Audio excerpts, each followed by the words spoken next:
Welcome to the deep dive. Okay, today we're firing up the time machine destination. 1976. The dawn of the Stompbox age, sort of. Exactly. It was messy, ambitious, maybe a bit clunky.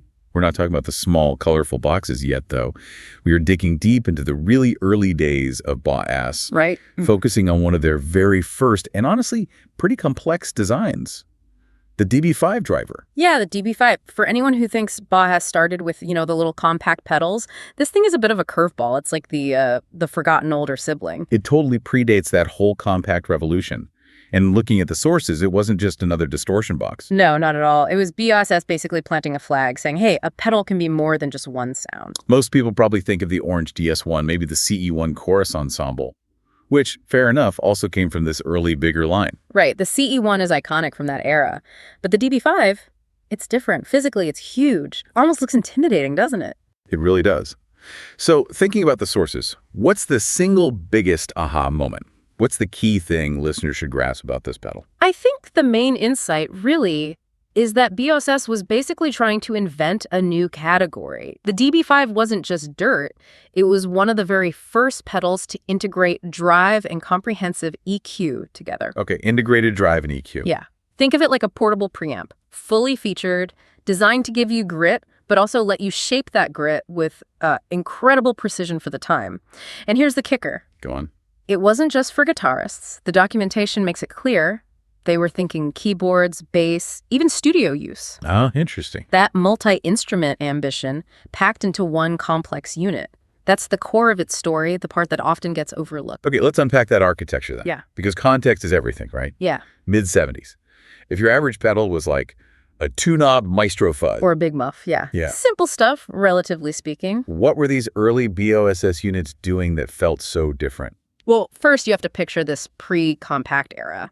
Before the standard size we all know now. These early ones, the DB5, the CE1, they were defined by their sheer size and weight. Right. Heavy steel chassis. I mean, genuinely built like, a small armored vehicle. They felt indestructible. And that size wasn't just for show. It dictated the power source, too. This wasn't something you'd pop a 9-volt into. Exactly right. That's a massive difference. The DB5 needed internal AC mains power. You plugged it straight into the wall. Like a small amp or, a lamp. Precisely. Think of it less like a modern stomp box, more like a mini rack unit that just happened to live on the floor. And that beefy power supply wasn't just for volume. Okay. It was essential to run the pretty complex active circuitry inside, especially that 5-band graphic EQ. That kind of active circuit just needed more stable voltage than a little 9V battery could reliably give. Gotcha. So under that heavy metal hood, that's where the complexity lies, justifying the wall plug. Walk us through this signal path. Okay, so it's all analog, but quite cleverly laid out. Signal comes in, hits two distinct stages, one after the other. Right. First up, the actual drive circuit. It's a discrete transistor-based distortion stage. That's where you get your clipping, your compression, your sustain. Standard enough for distortion. Yeah, but then once that signal is, saturated, it flows directly into the second stage. And that's the 5-band active graphic EQ. So the EQ comes after the distortion. Exactly. And that's crucial. It means you're shaping the distorted sound itself, aggressively contouring the grit, not just tweaking the clean signal before it gets distorted. That's a big deal for tone shaping. Okay, let's zero in on those controls because that really shows how sophisticated this was compared to other stuff Yeah. in 76. The distortion part is pretty simple, gain and level. Yep, pretty standard drive controls there. Gain for how much clipping you want, level for the overall output volume, nothing too crazy, but the EQ section, that's where the revolution was. A 5-band graphic EQ on a floor pedal in 1976. That sounds almost space age for the time. What could you actually do with those sliders? You could do a lot. They offered plus or minus 15 decibels of boost or cut per band. 15 dB. That's huge. Oh, yeah. That's not just gentle tweaking. That's like a major sonic surgery potential. And the frequencies they chose for the bands, really insightful. Roughly 100 hertz, 300 hertz, 1 kilohertz, 3 kilohertz, and 10 kilohertz. Okay, those specific frequencies must tell us something about what they intended you to control with it. They absolutely do. 100 hertz, that's your real low-end thump. Think bass guitar, kick drum feel, or just adding weight to rhythm guitar. Right. 300 hertz is often where muddiness lives, so you can cut that. 1 kilohertz, that's kind of the core voice of a guitar. The mids, yeah. And then 3 kilohertz, that's your presence, your cut. helps you slice through a mix. And 10 kilohertz is all about the air or fizzle brightness, clarity, super important for keyboards or getting more modern LED sounds. Thinking about that whole range, from the deep lows to the sparkly highs, it totally clicks why they marketed it beyond just guitar players. It's like having a mini mixing console channel strip on your floor. That's a great way to put it. And that integrated design, the dedicated gain block feeding right into this powerful EQ tool, it really did anticipate the kind of super flexible amp-in-a-box preamp pedals that only got common, decades later? Yeah, absolutely. They were chasing studio functionality in a floor box, even if that floor box was, pretty big. Okay, so let's talk sound. With that hefty AC power, that specific transistor then EQ setup, what kind of tone did it actually deliver? Was this like an early metal pedal? No, definitely not metal. The sources all seem to agree. The distortion itself is more of a thick, kind of compressed mid-forward crunch. Okay. Very much rooted in that late 70s transistor amp sound. You get smooth compression, decent sustain, but it's moderate. Think warm grit, not super high gain saturation. It sounds vintage. In a good way. And that smooth compression plus the powerful EQ, that sounds like where the real flexibility comes in. How were people actually using that 5-band EQ back then? Oh, it made the DB5 incredibly versatile, a real Swiss Army knife. For guitar, maybe the basic drive tone was a bit dark, common with early transistor stuff. Right. So you could use the 3K and 10K sliders to surgically brighten it up for lead tones.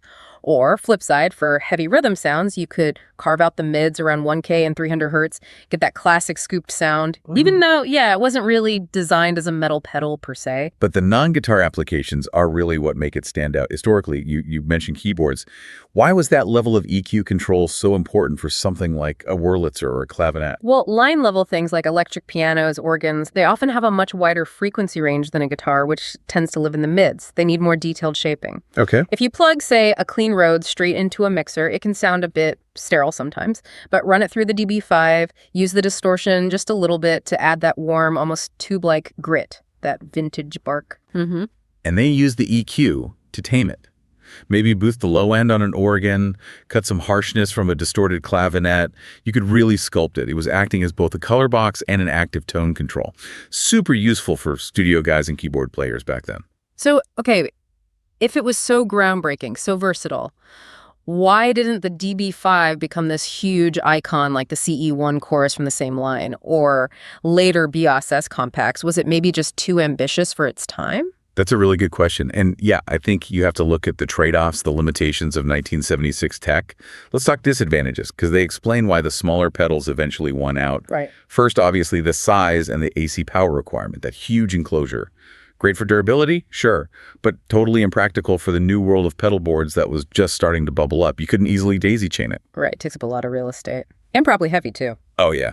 And then there's the noise floor. Yeah. That's often the elephant in the room with vintage analog gear. Always a factor. Definitely. Now, for 1976, the DB5 was probably pretty decent noise-wise for what it was doing.